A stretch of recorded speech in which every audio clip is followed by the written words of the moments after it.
Hey guys, it's Neil with Verge. I'm here with Matt McRae, the CTO of Vizio, and we're here with the new P-Series, which is a $1,000 4K TV. That's right. You guys announced it in CES. It's about 10 months later, and here we are. So first of all, what took so long? We wanted to get it right. Yeah. So we showed our demos at CES, and we're showing a lot of picture processing demos here. And we wanted to make sure that the resolution was right, the motion capture was right, the color was right. So it's really been just fine-tuning the details and not only ship an amazingly priced 4K TV, but one that actually blows away the competition on picture quality. Yeah. So that's the big question. How did you make a $1,000 15-inch 4K TV when everyone else is like $2,000, $4,000? What's the secret here? Well, it wasn't easy. Yeah. We spent a lot of time doing engineering work specific to our product. So probably the biggest thing we did is we developed our own backlights. So we talked about that at CES, where we do full array local dimming across all our product lines. And by designing them ourselves, we were able to not only raise the picture quality, but actually lower the price. How does all that work to let you lower the price if you're doing all that engineering work? Because of the component price. So yeah, we spent a lot of engineering time and development effort, but the actual component price and the innovation that we did was to create a full array local dimming, right, where we got LEDs going all the way through the backlight, but actually reduce the component count by 40% at the same time. So there's a lot of integration happening where where the glass meets the LEDs, meets the driver boards, we're able to reduce that overall cost through that innovation. And again, the picture quality goes up, but cost goes down.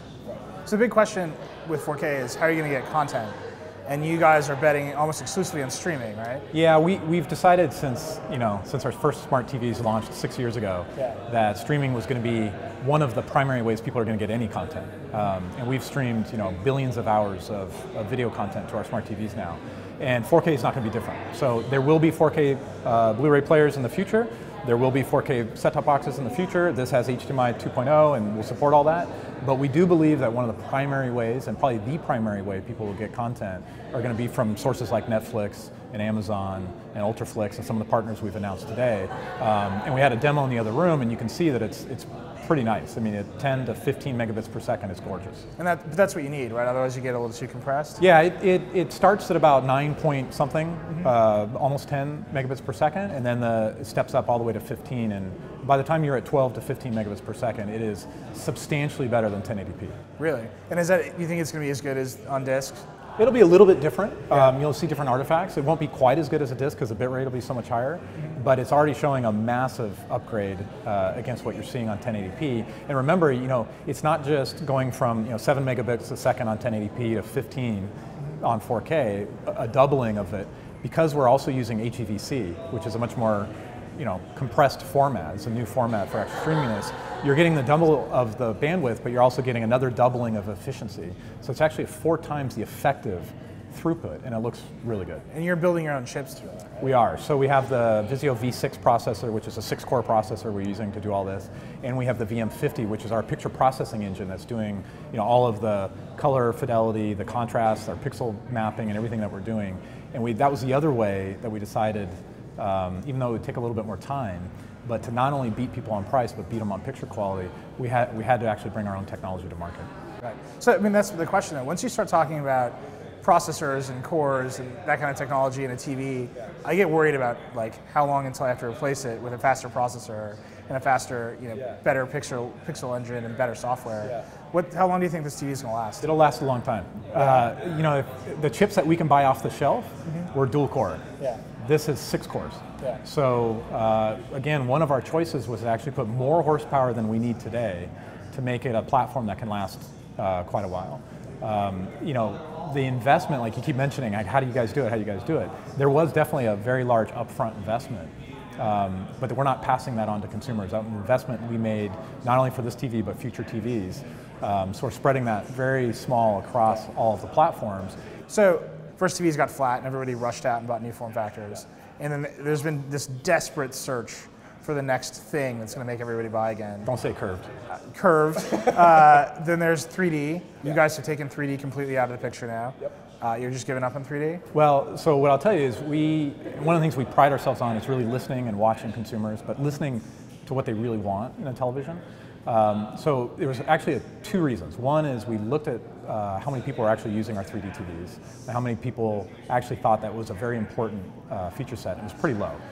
Also, if you look at the 4K, if you do 4K right, if you do ultra high def with the right picture processing, you'll swear it's 3D. And we've had other people come through this gallery already and kind of look at it and say, is that 3D?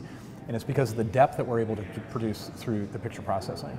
So for us, putting our investment resources, right, towards improving the picture quality, not only on 2D, but making it so clear and the motion resolution so good that it actually looks 3D was much more important. You get to curved and things like that, you know, again, our opinion is curved is a gimmick. It actually hurts picture quality and causes a lot of problems, so you won't see us do curved. We try and find a way to actually improve the user's experience and charge them less, not figure out how to make their experience worse and charge them more.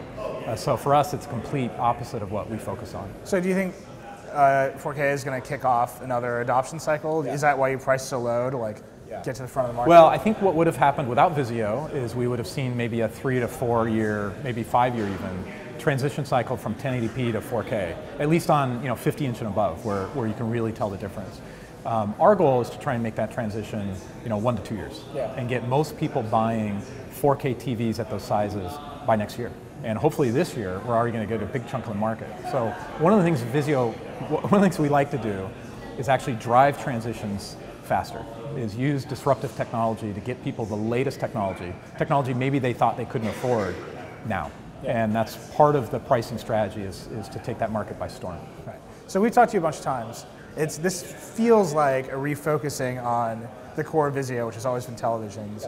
You've diversified a few places. You're in soundbars. You're doing really well there. But you did laptops for a minute. We played with phones.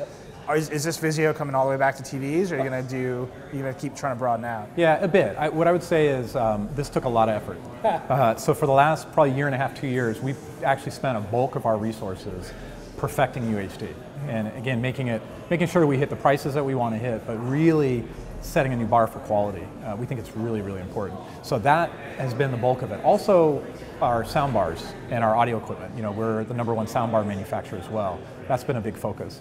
But I think what you could say fairly is that for the last year and a half, at least from an engineering and R&D side, we decided that there was some really cool technology coming forward, and that focusing on the living room, again, was really important because we saw this transition coming.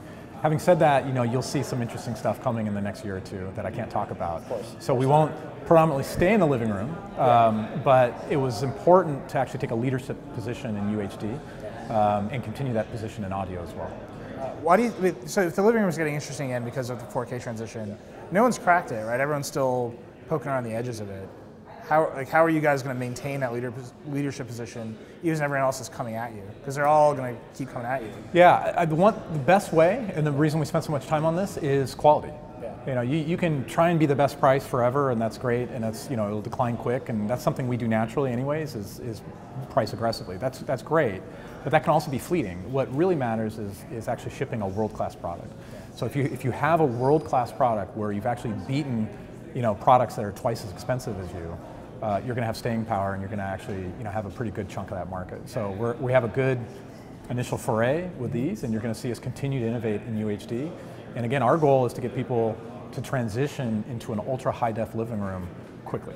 So the last question, world-class product. The other TV you showed at CES was the reference series. Yes. What's the timeline on that? Coming soon. Can't tell you exactly. We're perfecting that as well. Yeah.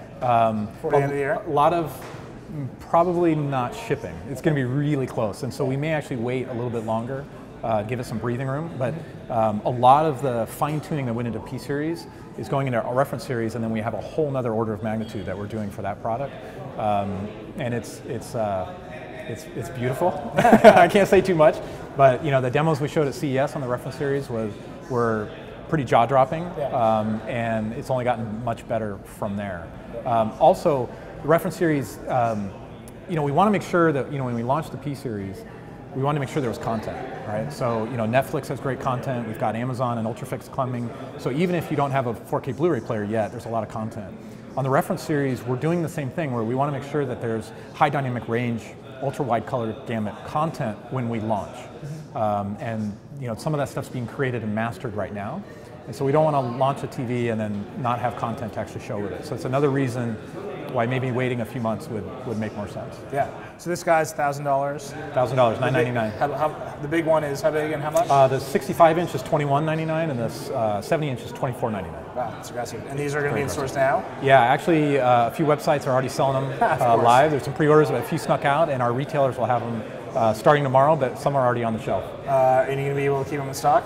What I think is going to happen, based on what we're seeing online, is that we're going to sell out for a while, and then we've got a whole other huge boatload coming, and that's when we'll kick off our advertising, things like that in October. Awesome, man. Matt McRae, Vizio P-Series, $1,000, 4K. Awesome. Thanks, man. You're welcome.